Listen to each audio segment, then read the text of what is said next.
സുഹൃത ഹാരങ്ങൾ 9ാം ക്ലാസ്സിലെ കുമാരനാശാൻ്റെ ചണ്ടാല ഭിക്ഷുകിൽ നിന്നെടുത്ത ഏതാനും ഭാഗങ്ങളാണ് നമ്മളിന്ന് ചർച്ച ചെയ്യുന്നത്. മലയാള കവിതയുടെ കാൽപ്പനിക വസന്തത്തിന് തുടക്കം കുറിച്ച കവിയാണ് കുമാരനാശാൻ. 1873 ഏപ്രിൽ 12 കായിക്കരയിൽ അദ്ദേഹം ജനിച്ചു. മരണം ജനുവരി 16, 1924 നടന്ന പല്ലനയാറ്റിലെ റെഡീമർ ബോട്ടപകടത്തിൽ. ആധുനിക കേരളീയ സാമൂഹിക ജീവിതത്തിൽ വമ്പിച്ച പരിവർത്തനങ്ങൾ വരുത്തിയ കവിയാണ് കുമാരനാശാൻ. ആശാൻ, ഉള്ളൂർ, വള്ളത്തോൾ എന്നീ ആധുനിക കവിത്രയത്തിൽ ഒരാളായി അദ്ദേഹം അറിയപ്പെടുന്നു. സ്നേഹഗായകൻ എന്നാണ് അദ്ദേഹം വിശേഷിപ്പിക്കപ്പെടുന്നത്. 1903 SNDP യോഗം സെക്രട്ടറിയായി 16 വർഷം അദ്ദേഹം ആ ചുമതല വഹിച്ചു. 1904 അദ്ദേഹം SNDP യോഗത്തിൻ്റെ നേതൃത്വത്തിൽ വിവേകോദയം മാസിക ആരംഭിച്ചു. പ്രധാന കൃതികൾ വീണപ്പൂവ്, നളിനി, ലീല, പ്രരോദനം, ചിന്താവിഷ്ടയായ സീത, ചണ്ടാല ഭിക്ഷുകി, ദുരവസ്ഥ, കരുണ എന്നിവയാണ്. ഇതുകൂടാതെ ഒരു സിംഹപ്രസവം, മണിമാല, മനമാല, പുഷ്പവാടി, ശ്രീബുദ്ധചരിതം എന്നിവയും അദ്ദേഹം രചിച്ചിട്ടുണ്ട്. ജാതീയമായ ഐത്തത്തിനും വിവേചനത്തിനും എതിരെ ശക്തമായി പ്രതികരിക്കുന്ന ചണ്ടാല ഭിക്ഷുകി എന്ന കൃതി മലയാള സാഹിത്യത്തിലെ ഒരു നാഴികക്കല്ലാണ്. കവിതയുടെ സംഗ്രഹം: ബുദ്ധ ശിഷ്യനായ ആനന്ദൻ ദാഹ ശമനത്തിനായി മാതങ്കി എന്ന ചണ്ടാല യുവതിയോട് വെള്ളം ചോദിക്കുന്നു.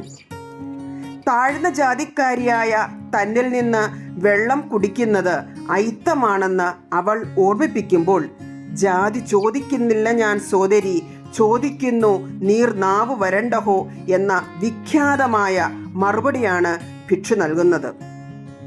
ഇതിൻ്റെ സന്ദേശം ജാതി വ്യവസ്ഥയുടെ അർത്ഥശൂന്യത വെളിവാക്കുകയും മനുഷ്യരെല്ലാവരും ഒന്നാണെന്ന സന്ദേശവും ഇത് ഉയർത്തിപ്പിടിക്കുന്നു.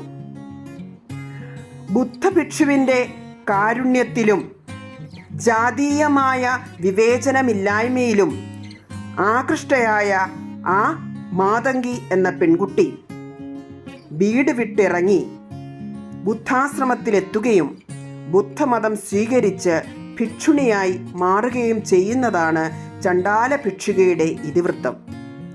ഇതിനെതിരെ അന്നത്തെ സവർണരായ ജനങ്ങൾ പ്രതിഷേധിച്ചെങ്കിലും ബുദ്ധമതം ജാതിക്കെതിരെയാണെന്ന് ചിന്താഗതി പൊതുവെ ഉയർന്നു വന്നു. ഇത് ചരിത്രപരമായ പ്രാധാന്യം അർഹിക്കുന്ന കേരളത്തിലെ പരിഷ്കരണത്തിന് ഊർജം നൽകിയ ഒരു കൃതിയാണ്. ഇതിനകത്തിലെ പ്രധാന ചോദ്യങ്ങൾ നമുക്കൊന്ന് നോക്കാം. അല്ലലാലങ്ങു ജാതി മറന്നിതോ എന്ന് മാതങ്കി ചോദിച്ചത് എന്തുകൊണ്ട്? അക്കാലത്തെ ജാതി വ്യവസ്ഥ അനുസരിച്ച് താഴ്ന്ന ജാതിയിൽപ്പെട്ടവർക്ക് ഉയർന്ന ജാതിക്കാർക്ക് വെള്ളം നൽകാൻ അനുവാദമുണ്ടായിരുന്നില്ല.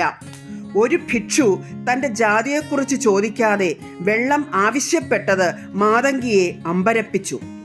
താനൊരു ചണ്ടാല സ്ത്രീയാണെന്ന് അറിയിച്ചിട്ടും വെള്ളം ചോദിച്ചപ്പോൾ ജാതി നിയമങ്ങൾ അങ്ങു മറന്നോ എന്നാണ് അവൾ ചോദിച്ചത്.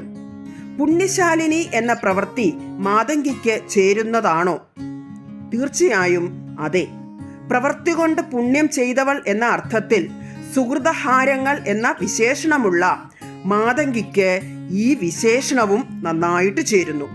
അവൾ വഴിപോക്കനായ ഭിക്ഷുവിന് ദാഹജലം നൽകി സഹായിച്ചു. ജാതി ചിന്തകൾക്ക് മുകളിലാണ് മനുഷ്യത്വം എന്നാണ് ഈ പ്രവൃത്തിയിലൂടെ കാണിച്ചത്. മനുഷ്യർക്കിടയിലുള്ള വേർതിരിവുകൾ അർത്ഥശൂന്യമാണെന്നും സ്നേഹം, കരുണ, സാഹോദര്യം തുടങ്ങിയ മാനവിക മൂല്യങ്ങളാണ് ഒരു സമൂഹത്തിൻ്റെ നിലനിൽപ്പിന് ആവശ്യമെന്നും കുമാരനാശാൻ ഈ കവിതയിലൂടെ വ്യക്തമാക്കുന്നു.